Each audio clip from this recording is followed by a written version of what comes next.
नमस्कार, penalty corner में आपका स्वागत है। आज देश की राजनीति में एक धमाका हुआ। उसका एक इम्पैक्ट महाराष्ट्र के चुनाव पर पड़ेगा, तो साथ में राजस्थान के उपचुनाव पर भी पड़ेगा। राहुल गांधी ने आज एक लेख लिखा ईस्ट इंडिया कंपनी पर, देश के प्रमुख अखबारों में छपा।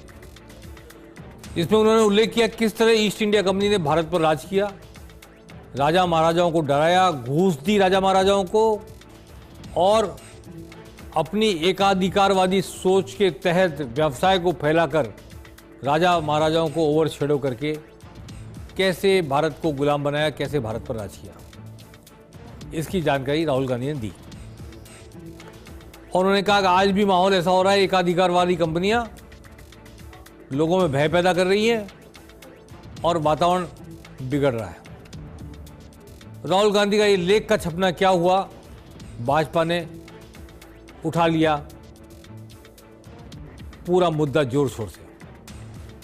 राधा मोहन लाल अग्रवाल प्रदेश के प्रभारी बीजेपी के और उप मुख्यमंत्री दिया कुमारी, इन्होंने जोर शोर से आज राहुल गांधी के लेख का विरोध किया और ये कहा कि ये अपमान है, एक पर्टिकुलर समाज का अपमान है, राजस्थान के वीरों का अपमान है, सपूतों का अपमान है, वीर प्रसूता धरती राजस्थान का अपमान है।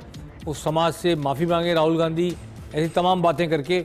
और हालांकि 7 सीटों में से कोई सीट ऐसी नहीं जिस पे कि राजपूत समाज बहुत डोमिनेटिंग पोजीशन में हो, लेकिन बैलेंसिंग पावर जरूर है कई जगह।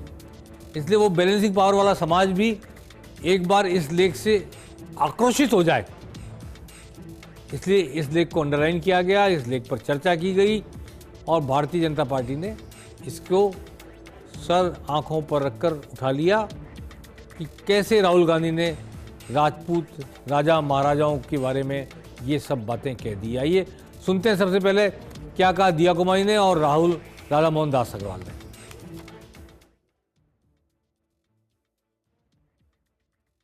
जो राहुल गांधी के लेख में उन्होंने कहा है, मैं उसकी घोर निंदा करती हूँ। उन्होंने जिस तरह से राज परिवारों को जिस तरह से कहा है कि इन्होंने रिश्वत ली और बहुत ही उल्टा सीधा कहा है, उनको क्या है कि हिस्ट्री की जानकारी नहीं लगती और जिस तरह से उनको जानकारी लेनी चाहिए, वो एक पार्लियामेंटेरियन है। इस तरह की बात कहने से पहले उनको पूरे तथ्यों की जानकारी लेनी चाहिए थी, जो उन्होंने नहीं ली। जो राज परिवार है उनके कंट्रीब्यूशन सब जानते हैं। पूर्व राज परिवारों ने जब भारत का एकीकरण हुआ उस समय भी बहुत बड़ा योगदान था। सबसे पहले सारे जो हमारे पूर्व राज परिवार हैं वो आगे बढ़कर उन्होंने जब सरदार वल्लभ भाई पटेल जब उनके आग्रह पे, उनके आह्वान पर जब भारत का एकीकरण हुआ, सबसे पहले जितने भी हमारे राज परिवार हैं वो आगे बढ़कर उन्होंने कहा हम सब साथ मिलकर एक नया भारत बनाते। ये सारी बातें मुझे लगता है राहुल गांधी को या तो जानकारी नहीं है या वो जानबूझकर छवि धूमिल करना चाहते हैं, राज परिवारों की, समाज को बांटना चाहते हैं, जो कि हमेशा उनकी आदत रही है। वो और उनकी पार्टी हमेशा ही समाजों को बांटना, जातियों को बांटना यही करते आए हैं और उसी का उदाहरण ये भी है। तो मैं घोर निंदा करती हूँ और उनसे कहना चाहूँगी कि वो पहले हिस्ट्री की नॉलेज जाने, पहले तथ्यों के बारे में वो जानकारी ले, उसके बाद इस तरह की ओछी टिप्पणी करें। इस देश के राजपूत समाज ने, इस देश के राजाओं महाराजाओं अंग्रेजों की दलाली की, अंग्रेजों की गुलामी की, अंग्रेजों से पैसा लेकर, ईस्ट इंडिया कंपनी से पैसा लेकर के या उनके 10 ईस्ट इंडिया कंपनी का सहयोग किया। इससे घटिया, इससे नीचतापूर्ण, इससे अपमानजनक और इससे मूर्खतापूर्ण मैंने अपनी जिंदगी में किसी राष्ट्रीय नेता की आज तक कोई ऐसी टिप्पणी नहीं की। राहुल गांधी क्षत्रिय समाज से माफ़ी मांगे, ये बात भारतीय जनता पार्टी की ओर से कही गई, पर पूर्व मुख्यमंत्री अशोक गहलोत ने जवाब दिया। आज उन्होंने कहा कि आर्टिकल में बहुत गंभीर मुद्दे उठाए हैं राहुल गांधी ने। इस पूरे आर्टिकल को पढ़ना चाहिए कि आज देश में जिस तरह का माहौल है और जांच एजेंसियों ने कारोबारियों के मन पर भय पैदा कर दिया है। ऐसा ही भय ईस्ट इंडिया कंपनी ने पैदा किया था, इसलिए तुलना करते हुए उसका जिक्र किया है राहुल गांधी ने। आइए सुनते हैं अशोक गहलोत ने क्या कहा इस मामले में। मेरा मानना है कि ये बेसिक प्रॉब्लम है इस देश के अंदर, जिसकी तरफ राहुल गांधी जी ने सोच समझ के कदम उठाया है।